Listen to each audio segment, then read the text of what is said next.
It was a Wednesday afternoon, one of those days that's supposed to feel productive. The office hummed with the familiar rhythm of keyboards clicking, phones ringing softly, and the low murmur of collaboration. Sunlight streamed through the large glass windows, illuminating specks of dust dancing in the air.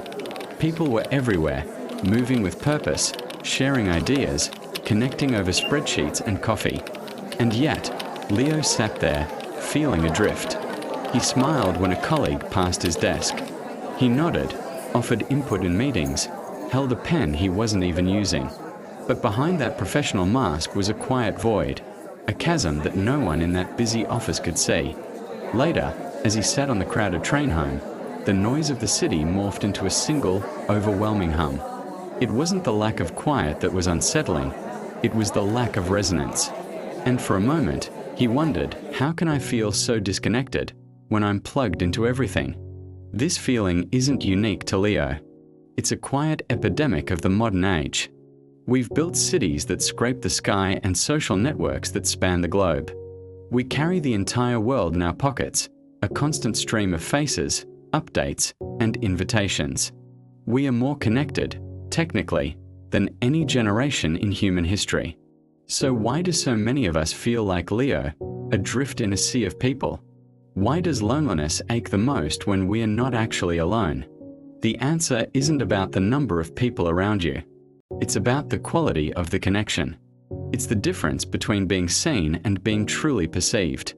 Think of it like this. You can stand in a gallery filled with art, your eyes scanning dozens of paintings, but feel nothing. Then, you stop before one. You notice the brushstrokes, the way the colors bleed into one another, the emotion captured in a single, static image. You connect with it. That is what we crave. Not just presence, but perception. Modern life often encourages the opposite. It's a performance. We curate our lives for an audience, posting the highlight reel while the outtakes gather dust in the quiet corners of our minds. Leo, in his office, was playing a part, the competent colleague, the engaged team member. He projected an image, and his coworkers interacted with that image. They saw the shell, but the person inside remained untouched, unacknowledged. This creates a painful paradox. The more we perform, the more we are seen, but the less we are truly known. And the gap between our projected self and our authentic self becomes a breeding ground for loneliness. Philosophers have long understood this distinction. The existentialist Jean-Paul Sartre spoke of bad faith, the act of deceiving ourselves to fit into social roles, to become an object in the eyes of others. When we live in bad faith, we abandon our true, subjective freedom. We become the waiter who is nothing but a waiter, or the employee who is nothing but an employee. We perform our function, but we lose our essence. This performance, while it might help us navigate social structures, isolates our core being. Loneliness, in this sense, is the soul's protest against its own objectification. It's the cry of your authentic self, saying, "Is anyone there who sees *me*?"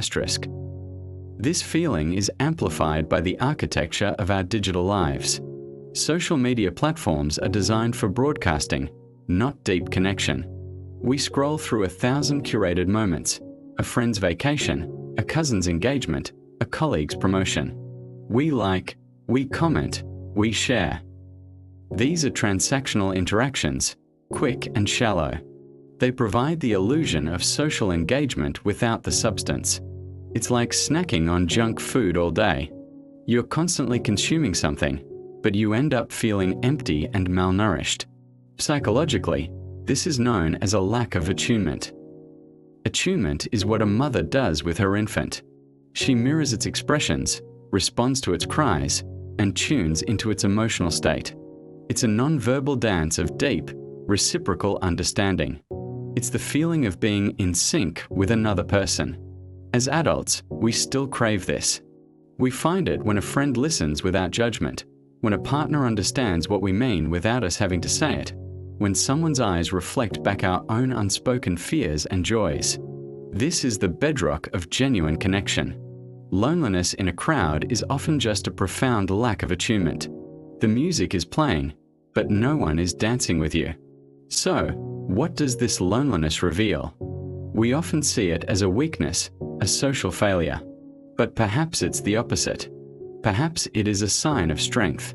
It is a sign that your authentic self is still alive, refusing to be silenced by performance and superficiality. It is the part of you that refuses to settle for junk food connection. It's an internal compass, pointing you toward what you truly need. It's an ache that signals a deep, human, and healthy desire for meaning. Embracing this loneliness isn't about seeking solitude. It's about seeking authenticity.